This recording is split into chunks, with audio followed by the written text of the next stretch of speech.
Mbote na bino baibo sepelaka kolanda ba programme ya Digital Congo. Émission na bino lobi ya ekolo, ekolobela bino lelo mosala ya artiste plasticien pe lolenge nini akoki pe ko contribuer na développement ya ekolo na biso République démocratique du Congo. Na yango lobi ya ekolo esepeli kosulula yango na ndeko Freddy Lokole oyo azali artiste plasticien reconnu na niveau international. Artiste plasticien, azali artiste oyo, babengi créateur de forme. Oyo donc, c'est-à-dire art plastique en soi, c'est art plastique et aussi plasticos. Plasticos, il y a quoi signifie en latin, créateur de forme. C'est-à-dire artiste plasticien, c'est un créateur de forme. Donc celui qui donne la forme à l'œuvre, à la matière. Donc voilà, ce n'est pas plastique, il y a copal, il y a plastique comme tout le monde a copo, sani, plastique, cantine en plastique, so en plastique. Non, non, non. C'est donner la forme à la chose. Par exemple, donner à l'argile la forme d'une œuvre. Ça, c'est plastique. C'est ça. Art plastique. Mais maintenant, c'est lui qui fait ça, c'est celui-là dont artiste plasticien. Tout ça, artiste plasticien est belé.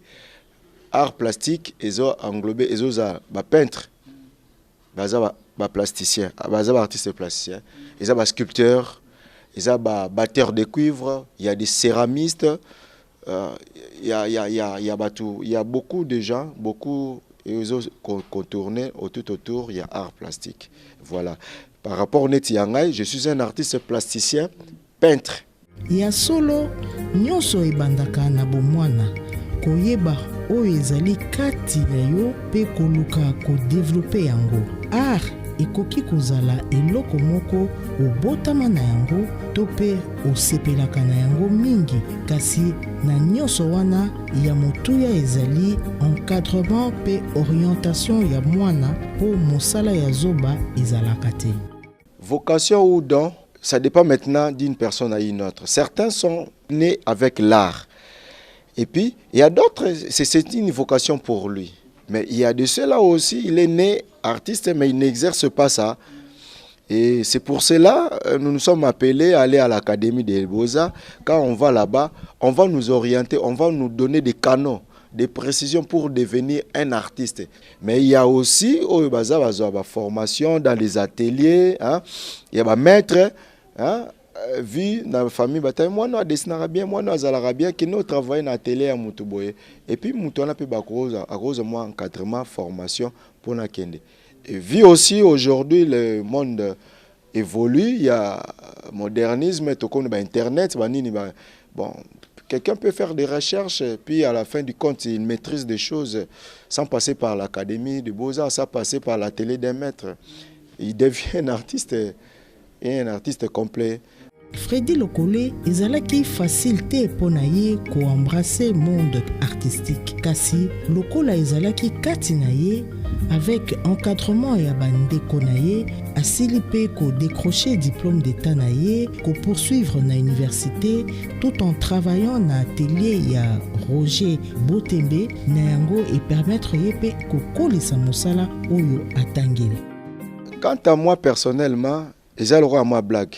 Moi, j'ai dessiné beaucoup, je faisais des bricolages, argile, carton, vous donnez des formes, mais et là que ça là quand je dis une blague, c'est-à-dire que ils ont une classe, na Athénée, na Eligo, c'est là année moko na zoagité na secondaire, c'est-à-dire na deuxième CO na zuité, le quoi na zuité.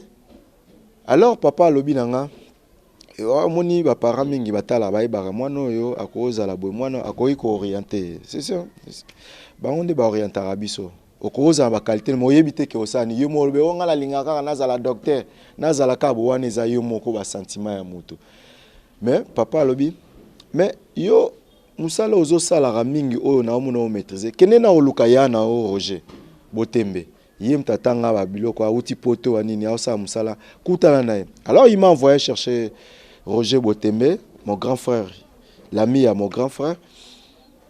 Na keite na kimi. Nazo ke na la classe na Athénée. Mais alors le grand frère qui a yebisi Botembe, petit wana papa tinda, oh non, il n'est pas venu. Baloba na ya. Na longom comme sous na classe na Athénée na eligo. Na yekara makolo, moni Athénée na académie ya pembe. Na komi na lukaebwe apesi nga carte na ya visite. Il me dit kende na humanité kuna kutana préfet boye pesa e carte. Alors comme une blague, j'arrive là-bas, na laxi préfet carte de visite à Botembe. Alors préfet mbala moka zuinga kotinga na classe. Donc na bandi ba mo classe sous na académie na kena tongo na Athénée na midi na bandi double classe. Alors na comment ça la Athénée académie. Jusqu'à faire du compte papa bima yo na fout ta classe ici baleta. Tu vas faire un choix. Je vais plus payer à Athénée. Allez-y à l'Académie des Beaux-Arts. C'est comme ça que tout est parti. Alors là-bas, quand je suis allé, dans la classe, je dessiné kitoko, je exercé, je dis mais ça peut bien, donc il faut qu'on peu. Alors c'est de là que tout est parti. Mosala nyonso ezalaka kaka na ba difficulté na yango kasi na molende na sagesse pe na intelligence na yo il y a moyen ya kokolisa yango. Freddy Lokole na molende na ye asepelaki pe naino kotala lolenge baartiste plasticien ya bamboka misusu africain to pe européen lolenge batravayaka na yango asalaki déplacement moko ya curiosité vers bamboka wana misusu. Nasali ba exposition ebele. Moi parcours ezali moi moulai. Nasali ba exposition mais je me souviens que jour na sala exposition na individuelle. Na 2004 na Alliance Belgo-Congolaise na sala exposition wana nde penze pesanga pulsion pena ke na kozonga so simate. Ba exposition collective et les cas après de là na kobunda ba collection ba exposition collective kolonga wana akena ba na commune bon il faut na découvrir qu'est-ce qui se passe na domaine ya art na ngala mboka misusu na kena Nairobi na Kenya na yo mona ba centre belé fungama il y a connexion pena mokili batu bakutana de là na yo zo invitation mona ki na Cape Town pour ko sala ko répondre à workshop moi international pour 15 jours na Cape Town na longue Cape Town pour na longue Kenya pour na kembala mo Cape Town j'ai transité na Zimbabwe na Harare kuna susu na vanda moi temps muke de découvrir tant on a na Afrique du Sud. C'est de là maintenant après workshop on a la télé résidence. Donc tu te sens vraiment un professionnel. Donc ba foot akao ba mo ba per diem régulièrement donc chaque semaine nous avons bon esprit ko est comme ouvert. Donc comme on a sko aro na nosa na Congo na aro na nosa na Afrique du Sud na aro mokili mo mezo senga. Alors que comme Lucas ko sala art ya mokili. Donc art moko international, art moko universel et non art nit na Afrique c'est bien en remember Africa. Tu vas somba tableau pour un souvenir qu'il est passé en Afrique non. C'est-à-dire que tu deviens un artiste. Si tu es un artiste américain, toi tu es un artiste aussi comme lui. Si tu es un artiste sud-africain, tu es comme le Bozan Dengemos et Europe. Donc Bozan et Gobinoto. Donc c'est de là que j'ai appris. Par rapport à la télé-résidence, on vous dit que ton art c'est ça, au côté na ba curata, ba critique d'art, il y a solo so ba voyageur partout. C'est un peu que sukolo mutu, au monde appena que ton art comment il faut maintenant orienter yango, comment aussi imposer ton art partout où tu seras. Ngana comme artiste mingi pena na Kinshasa, je n'expose pas vraiment trop parce que on a manque à galerie, manque à matériel, nyos tu faut ta libanda. Souvent la commence comme mingi na ba exposition na libanda. Quand je travaille, je fais une collection pour telle galerie. J'ai fait une collection pour telle autre galerie. Donc c'est comme ça. De là, Dieu a fait grâce. Na ça ba exposition na ba Kenya, na ça na ba Zimbabwe. nasali na Angola, nasali na otaki ko kendesko parcours na mingi na mo beta ba ko benganga artiste ya Expo Universel. Donc la mo beta na ba Expo Universel. Donc l'Expo Universel c'est du genre il y a ba Expo Oezaka après 5 ans. Donc il y a la Coupe du monde, tous les pays du monde assistent. Donc nazali na 2010 na Shanghai. Grand monde englobé par artiste ya mokile mobimba. Après 2010, il y a Shanghai, je suis allé faire l'exposition à 2015, 5 ans après, à Milan, Expo Milano 2000 na Italie 2015 et maintenant na ko parachité sikoyo pour nous relaxer après 5 ans, après 15 ans, 2015, maintenant la 2020 normalement, je devrais répondre aussi à l'invitation à l'exposition universelle. Il y a Dubaï, Expo universelle toujours. Ce qui fait que vie à Covid, vie à pandémie, et ça dit que voyage exacté, que ça pas trop, pas tellement.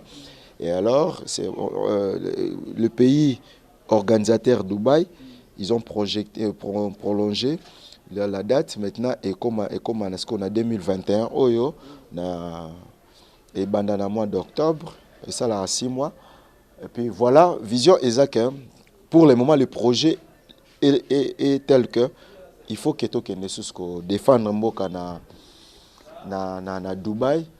Parce que na Dubaï, le thème c'est thème nango ezali connecter les esprits et construire l'avenir. Donc, biso tout au projeté comment l'avenir est kozala. Na ba domaine nyoso tout otozanango.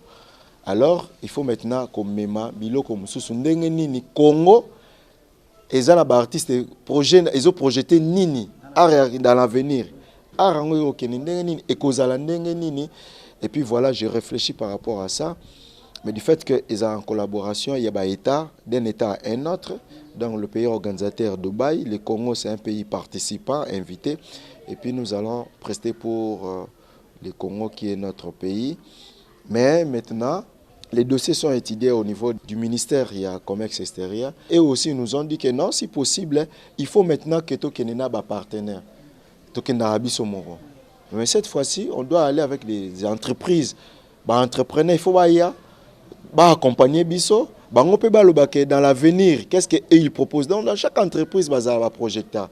Mosala ya artiste esengeli kosala ba exposition ya ba œuvre na yo na mboka na yo to pe na mikili mosusu. Art plastique ekoki pe ko contribuer na développement ya ekolo na tango mboka ezali ko reconnaître valeur artistique pe ko accompagner ba artiste tango ya ba exposition na bango. Nyonso wana ezali potentialité to pe richesse ya mboka. Tant tokena osala jete, tokena ko tombola mboka. Tokena kotombola mboka parce que il m'est arrivé pavillon et bandi exposition bandi premier mois c'était le chaos down, deuxième mois chaos. Moi je suis arrivé na troisième mois na Shanghai nazo travailler en live, donc c'est-à-dire que na tiba tableau wana nazo peindre sur place. Alors tous les Chinois venaient donc ba okango ba photo o tia mutu na seton otomboli plus de 20 30 ba okango photo. Et puis, ce qui fait que il y avait une dame qui était venue à l'Obinanga. Nazong Naye Awa, c'est une Belge italienne comme ça, elle me dit au début de l'exposition, il n'y avait rien. Mais on m'a appris qu'il faut que je retourne pour voir, il y a maintenant quelque chose. Il y a maintenant un artiste qui est là. Alors, tu es là, c'est pour cela que je suis venu. Donc, elle venait presque tous les jours pour me regarder comment je travaillais. Dis-moi, est-ce que Bendele Tombama était au Tombama était? Donc, aux ça la tableau, bazo kolinga ba au symbole nzoto. Aux dessiner muto alinga kanga photo pembeni. Donc pour on lobake, ceux qui to me mabilo comme malamu, tozo sa musala malamu, hein? Ngala no sa bilo a performance sur place. Donc au mona ke batu bazo tikala bazo kamwa. Hein? Batu bazo kamwa oya uti wapi? Azo sala ndenge nini. Donc pour nous tombola bendele toya to sangana to za la connecter biso tout dans même esprit Et voilà, on va construire le Congo. Mboka et Otombwama.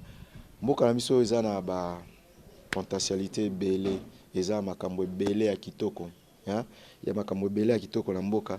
Alors zo senga biso nos esprits, il faut la focaliser avec na eloko to salaka. Il faut vraiment tous à la peine déterminer quand je veux, c'est pour démontrer que je suis un artiste. Je sais ce que je fais. Et non, je suis un bricoleur. Nazo kende po na kopa l'art te. Mbongo elandaka na sima. Mosala nde mtesengaka liboso.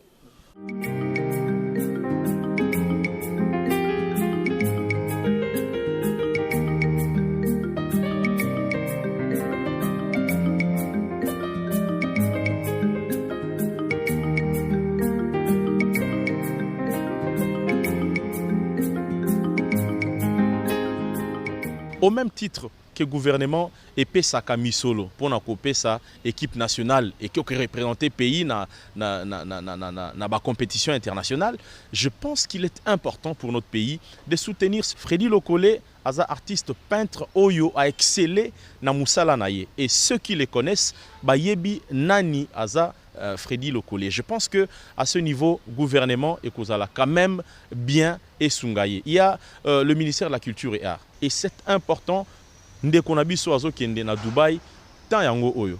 Ça sera vraiment une bonne chose que le gouvernement et talaye, ministre de la Culture et Arts, tala kaya Ndekonabiso on azo kende ko représenter mboka na biso na epaya bapaya. Donc c'est important, en tout cas j'insiste, c'est important pour mboka na biso to valoriser ba valeur hein oyo tozanango to pesa ngo lokumu. Donc ndeko Freddy ti azokende ko défendre couleur ya drapeau na biso ya mboka. Ouais bon biso to bato papa aboti biso azaki fanatique à Téné de la Gombe. Donc yeso longo na Téné de la Gombe ndenge bobé baniko. Donc on va batakala ba on Téné de Kalina. Azaki fanatique nango. Mais moi à l'époque aussi à la Téné de la Gombe tozaki on dirait na si je ne me trompe pas, on avait la section littéraire, na mathématiques, maths physique, donc maths physique, na biochimie, on a bien en scientifique. Déjà, tu vois que bon, on a un dimanche littéraire, na kende na ngolo, yelo agi na sima. Tu vois déjà que section oya olingana tenez agité. Donc on s'attendait peut-être pédagogie, tant super à ça na eba commercial. Au moins, on dessin comme on emballé, bon, Tiaki Académie des Beaux-Arts. C'est-à-dire que. Il y a moi pas si, mon n'est pas fait un abisso boyer, non, le monde est n'a de la Gombe et ça, l'Académie des Beaux-Arts. Mais, excusez-moi, qui n'a sens que. Section, on a ça là, n'a tenu zati. Donc voilà, c'était là l'excuse. Et puis ce qui était bien, tant on comme peut côté, on a des connaissances, pour ne pas dire de la famille, ou quoi encadrer. Donc c'est pour cela qu'il y a un peu de dessin, mais qu'il y a une licence. Donc voilà. Je me souviens, je crois, il y a cela 7 ou 8 ans, je ne sais même plus. Maintenant que mon frère a parlé à la société, avec une exposition pour représenter le Congo en Chine. Ah oui, mais là on a évité ça à combien de mois en Chine. C'est-à-dire que pour cette exposition, vous représentez le Congo sans pour autant qu'il y ait un représentant officiel ya mboka za la kuna ba représenter Congo ba sali ba stand kuna ba sali ba makambo ba silisi pe bazonga awa. Il a représenté le pays, hein, il a mouillé les maillots pour le pays, bien que c'est okota na CV na yemoko. Mais bon, et puis ce n'est pas une nouveauté. Déjà so ba osala pays a osala le roté pour na ba basketteur, pays a osala le roté pour na ba judoka, osala le roté pour na ba boxeur. Donc il est pe na côté na e a comment déjà préparé na loba, a comment déjà préparé mentalement que en tout cas, je ne peux pas m'attendre à grand chose de la part du pays. Il est tenté de faire sa part. Le jour où le Congo va se réveiller et reconnaître que c'est un pays, il faut ça quelque chose pour un pays. Ce serait bénéfique pour lui. Conseil, on a repris ça, continuer à improviser. On est dans le domaine de l'art. Dans le domaine de l'art, ça demande d'abord le naturel. Ça demande beaucoup de naturel. Comme il a déjà le naturel, voulais-je dire, c'est déjà une bonne chose. Et de deux, et à mixer en open science, c'est-à-dire que ayebi le béaba ya musala do sala, ayebi ndeni yemo il faut à se prendre nango. Conseil aux alaka soki mutamsu muto atengamaka. Moni conseil ya mingi so muto atengamaka. Je crois que tant yo mozo nga kutu na lobi on te yo mozo lo ba non c'est un grand artiste en boka na biso. Donc sokoza grand parce que discipline ça. Donc azardia na discipline wana sokozo grand il faut qu'observer mon babiloko moko boye ya mike oyo ye moko yebi parce qu'il a le nom qu'il a oyo grand frère na biso yebi sarabiso. Il faut retenir une chose comme vous avez bino monté à bisognos. C'est-à-dire essayer de sauvegarder, de préserver ces noms-là. C'est un patrimoine familial. Donc c'est un peu ça. Artiste singeli déjà kati na ye na bongo na ye aiba kozala na inspiration moko oyo akoya ko bimisa sima na libanda na yango esepelisa le public mais na nyoso esengaka concentration makasi. Source d'inspiration. D'abord, on est inspiré par Dieu. C'est Dieu qui nous inspire. Mon environnement, la société, partout où nous nous passons, il y a des choses qui nous passent. Il y a des choses, c'est les kawana. Nde yangwana nde topuizaka na kati ya société. Topuize yango, mais ezalaka magazine na kati ya mutu na biso. Ezala na mutu. Mais yo yebite déjà que aux yeux eloko mobo ebomba na kati ya cerveau na yo. Mais maintenant, c'est intérieur, c'est intériorisé. Mais pour faire maintenant extérioriser ça, pour faire matérialiser ça, et comme un psycho, imagination est à makasi, concentration est à makasi. Maintenant, tu verras que makambo est à mutuno et bandako bima, tant que bima ne yango au sala. Mais maintenant, tant au sala au matérialiser, vous avez constaté mutu a tellement devant evona aza hypnotisé. Waouh! Atali yo mutu na eloko abike non ce n'est pas toi. Atali babi tu es encore jeune. Atali babi que tu viens d'où? Atali babi ah non. Na RDC artiste ya bo bazala. Donc c'est un peu ça. OK, ça ebele batalango baza ebele mais siko source vraie il y a inspiration et ça est pas yozali. Il faut bien observer, il faut bien regarder tout ce qui t'entoure. Na une tableau mon salaire à période de Covid on tellement enfermé tant ngo ça et là on se zoya na mutute maladie eko ya ndengeni maladie esi la ndeni. Alors j'avais fait ce tableau là na ba masque nini j'ai lancé le message, c'est-à-dire que c'est tout ce qui nous entoure, c'est ce qui nous inspire tout au plus. Artiste congolais amilelaka mingi pona domaine na ye ezali penza prise en compte na mboka na biso te. Ba difficulté bakutanaka nango ebele ndakisa vente ya ba tableau esalemaka difficilement pour ba acheteur congolais bazalaka penza intéressé te. Mosusu mpe bamindele oyo bainvestisseur to baexpatrié baoyo babandaki mingi kosomba batableau basi bazongazonga na bango. Bakisa lisusu manque ya ba galerie d'art pe incompréhension ya importance ya art. Côté kaba tableau ndeko pona kosate eza pasi na européen lelo raison na ya na ngai maître na nga Roger Botembe oya se akufi aza su na bisote quand il était vivant abana kolobake je vis dans l'art. Hein? Je vis dans l'art, mais je ne vis pas de l'art. Ça dit beaucoup. Tant que bana rolo bana biso ngo ambule belé les kaki. Mais ce que to ba bon vient nga bakate karaté l'art. Non, lelo na yo PC raison. Il vit dans l'art. L'art c'est son métier, il le fait chaque jour. Il quitte sa maison pour aller travailler pour faire de l'art.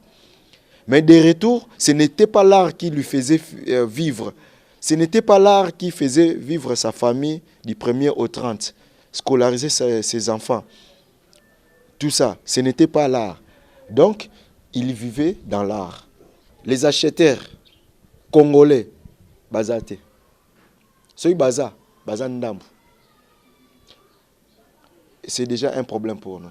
Au sala musala na batu ba osomba okutu na quartier na yokutu banda kwanti kwe mutasomba azana eloko na tableau no azate olongwe na commune na yo mutasomba kayo azate oke na ville mindele banda osomba biso ba investisseur bakima lelo toza mindele te basomba biso neti ezalaki dans le temps azate.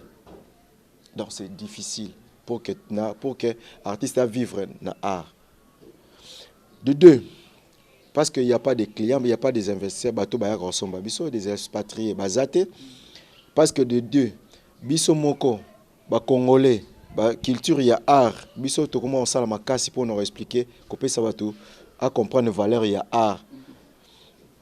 Donc batou il faut ba nana au comprendre valeur ya art.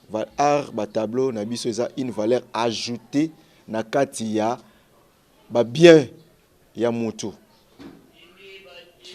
Donc il faut ba comme na culture na rocha art ba ke tableau za na valeur ko leka télévision ko leka kiti o ya vanaka parce que mundela zo kiti ya boaki a changé azora télévision a changé mais tableau a boa karaté okebite kutake garder na kati ya collection na ye akoyi pe osimbisa ngo na banque c'est une valeur biso siko ya biso na valeur wana e bani nante c'est déjà un problème mususu wana to longwe de deux. On n'a pas de galerie, proprement dite galerie. Tous années na ba wenze, ya ba art. Si ko moni œuvre d'art so ke koti wenze, ko fa yemba ngwa œuvre d'art e koti Gambela. Ah pas si. Donc ba artiste les amis artistes pas si ezali tokeba bikeko e koti wenze. Donc wana ezaro ruine na biso. Et on to benga ba konzia ba sunga biso. Il y a des subventions, il y a des formes de promotion culturelle. Subvenir à besoin il y a artistes. Nos œuvres ne sont pas protégées premièrement, mais le col a galerie zate. Mon bipa yo natangi na leka wana. Donc moi ba connexion zali na internet au solo li so na travailler na tindeli bango batali so ba sepeli na tindi ba ke exposé. Neti pour le moment, j'ai une exposition à Congo Brazza. Il y a pop art. Ils ont vraiment kolandela na nzela ya artiste pe congolais na hôtel Michael na artiste Badi Banga kuna pe sous ba œuvre na ezali ba tableau ezali l'exposition est là déjà batu bazo mona et puis ba obenga ba ke non ça va batu il y a des promesses donc partout là on expose partout là il y a nos œuvres sont moi mes œuvres sont dans des galeries ailleurs. Monsieur est en Italie, monsieur est en Paris, na Vichy, monsieur est en Congo, Brazzaville, na lobby. Moi, en particulier, moi, ko baza moko na mboka na biso, bazo sombaka, ba sepe la rapé bazali, tolo bateke bazate bazali, mais baza mingite.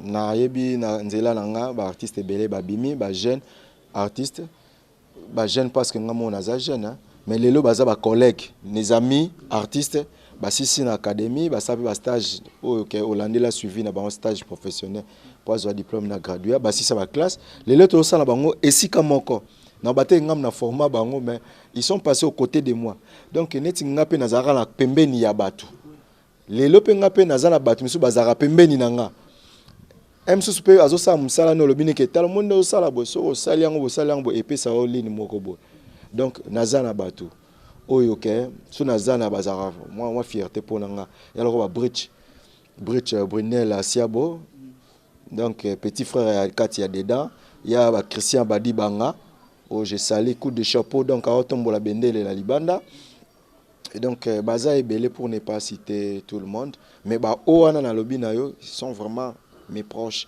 o na mona ke baza ko bunda baza bina na litango o ngana za nango tilelo pour le moment na gouvernement na osenga ba accompagner biso na exposition universelle à Dubaï oyo koya na simande wana nde ba mu batala est-ce que bato yo ba valoir to te ozomona ministère ya kiti ba tie biso mama ayesika bo accompagner biso ba société bo accompagner biso c'est de là maintenant vous take et l'oroni toko ça la gouvernement a ko ça la pona biso ngala bele la to président maman présidente au ministre te bango bapusa na batala ministère wana banani bazalaka kuna basala kandenge nini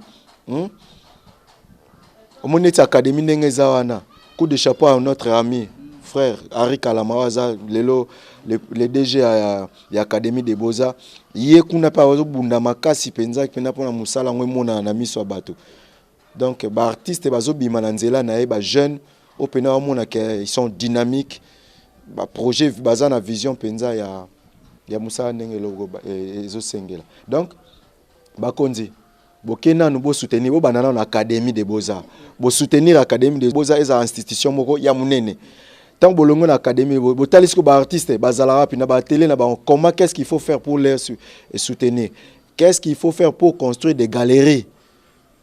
Qu'est-ce qu'il faut faire pour accompagner les artistes dans des expositions? De là, le ministre a compris que le pourcentage de l'Imarandeng na ba œuvre d'art. Ministre a dit que ministère et Korozo Mbongo liko na mutu nanga. On a déjà que ça passe. Donc, là, la société, un artiste peut contribuer dans le ministère, à contribuer dans le gouvernement, à contribuer dans le Mboka Mobimba. Lobby a école les abisso. Donc, le quoi abisso tozali, lobby a école les rozala. Makasi susukara nenge tosali boy. Ba artiste msusu baroya, pour balakisa lobby a école les rozala ndenge nini. Nde ba bina biso to kende construire l'avenir ya Congo. Là on appelle ici mbote. Na libota nanga ya famille Lokole, je salue mon frère Nati Lokole, ou à Salarana Bino Kuna digital. Je salue le grand frère Franck François Foué, voilà, motivateur de tous les motivés. Biso to va motiver, mais lui il nous motive. Il y a aussi madame nanga Gastoni, mon cœur. Il y a Enzo, Ndé Nati Alobaka. My Enzo, my Ethan, my Elsa et my Erwin de Jimoa. Elsa et Erwin, ce sont des Chako et Omba. Donc, bisous à tous. Je vous aime. Pour Wazouanga, naza numéro nanga ezali 0 plus 243 code Mboka 9 98 36 94 11. Je répète, plus 243 9 98 36 94 11. Comme Facebook, Lokole Art. locoleart@gmail.com. locoleart en un mot @gmail.com. Art ezali solo mosala kitoko esengeli nde na ba autorité ya mboka bayeba kovalorize yango. Lobi ya ekolo ezosenga apport ya moko na moko na domaine na ye. Merci Nandeko Freddy Lokole oyo azali artiste plasticien congolais na ndenge asepelaki kolakisa biso lolenge nini anibimisa pe andimama na mosala na ye na niveau international. Botikala malamu.